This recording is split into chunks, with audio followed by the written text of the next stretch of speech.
ഇടുക്കി രാമക്കൽമേട് സ്വദേശിനിയായ പടിഞ്ഞാറ്റേതിൽ ജാസ്മിൻ മീരാൻ റാവുത്തറാണ് കുവൈത്തിലെ വീട്ടുതടങ്ങളിൽ നിന്ന് രക്ഷപ്പെട്ടത്.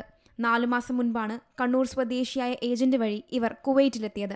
ജോലിക്ക് നിന്ന വീട്ടിലെ പീഡനങ്ങൾ സഹിക്കവയ്യാതെ ജോലിയിൽ നിന്ന് മാറണമെന്ന് പലതവണ അപേക്ഷിച്ചിട്ടും ജാസ്മിനെ ഏജൻസിക്കാർ കൈയൊഴിഞ്ഞു.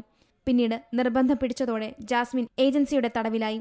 തുടർന്ന് ആഹാരവും വെള്ളവുമില്ലാതെ ദിവസങ്ങളോളമാണ് തള്ളി നീക്കേണ്ടി വന്നത്. 17 ദിവസം ഞാൻ ഓഫീസിൽ കിടന്നു. ജൂൺ 12-ാം തീയതി പോകുന്നു, ജൂൺ 29-ാം തീയതി എന്നെ എംബസി കൊണ്ടുപോകുന്നു. 17 ദിവസം അവിടെ കിടന്നെന്ന് പറഞ്ഞാൽ ആഹാരം കിട്ടും, അവിടുത്തെ പണിയും ചെയ്ത് നമ്മൾ കിട്ടുന്ന ആഹാരത്തിനുള്ള പണിയും ചെയ്യണം, എല്ലാം ചെയ്യണം. അവിടെ ഒരു മുറിക്കകത്ത് പൂട്ടിയിട്ടേക്കുവാണ്. പൂട്ടിയിട്ടെന്ന് പറഞ്ഞാൽ വെളിയിലോട്ട് ഇറങ്ങാനോ ഒരു തുണി പോലും കൊണ്ടുപോയി വിരിച്ചിടാനോ നമുക്ക് പറ്റത്തില്ലായിരുന്നു. അതുപോലത്തെ അവസ്ഥയിലാണ് നമ്മൾ അവിടെ കഴിഞ്ഞുകൊണ്ടിരുന്നത്. ഭക്ഷണമാണെങ്കിൽ ഉച്ചയ്ക്കത്താ കിട്ടുന്നത് അവിടുത്തെ 5 മണി, 4 മണി, 4:30 മണിക്കാണ് കിട്ടുന്നത്. വൈകിട്ട് കിട്ടുന്നതെന്ന് പറഞ്ഞാൽ 12:30, 1 മണി ഒക്കെ ആകുമ്പോഴാണ് കിട്ടുന്നത്. ഉറപ്പമെന്ന് പറയുന്നത് അവിടെ ഓഫീസിലും ഇല്ലായിരുന്നു. എംബസി വന്നു കഴിഞ്ഞപ്പം ഉച്ചയ്ക്ക് ആഹാരം കിട്ടുന്നത് നല്ല ആഹാരമാണ്. പിന്നെ രാവിലെയും വൈകിട്ടും കിട്ടുന്ന ഓരോ കുബൂസ് മാത്രമേ അവിടെ കിട്ടത്തുള്ളൂ.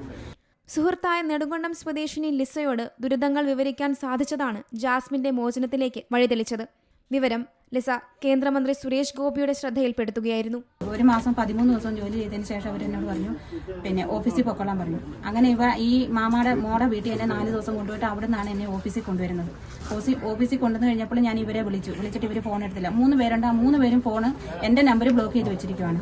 അങ്ങനെ ഓഫീസിൽ വന്നു കഴിഞ്ഞപ്പോഴത്തേനും മക്കളൊക്കെ വിളിക്കാൻ തുടങ്ങി. മക്കൾ വിളിച്ചിട്ട് ഫോൺ എടുക്കുന്നില്ല. അങ്ങനെ പിന്നെ ഏജൻസിയെ വിളിച്ചിട്ട് ഫോൺ എടുക്കുന്നില്ല. അങ്ങനെയാണ് ഇവളും മുഖേന എന്റെ മോനും ഇവളും കൂടെ വന്ന് ഇതുകൊണ്ട് പരാതി കൊടുത്തത്. സമാനമായ തട്ടിപ്പിനിരയായി നിരവധി പേർ വിദേശത്ത് കുടുങ്ങിക്കിടപ്പുണ്ടെന്നാണ് ജാസ്മിൻ പറയുന്നത്. കണ്ണൂരിലെ ഏജന്റിനെതിരെ നിയമ നടപടി സ്വീകരിക്കണമെന്നും ജാസ്മിനും കുടുംബവും പറയുന്നു. Zee Malayalam news, Idukki. ഏറ്റവും പുതിയ വാർത്തകളും വിശേഷങ്ങളും വിരൽ തുമ്പിലറിയാൻ സീ മലയാളം ന്യൂസ് എല്ലാ ഡിജിറ്റൽ പ്ലാറ്റ്ഫോമുകളിലും ലഭ്യം.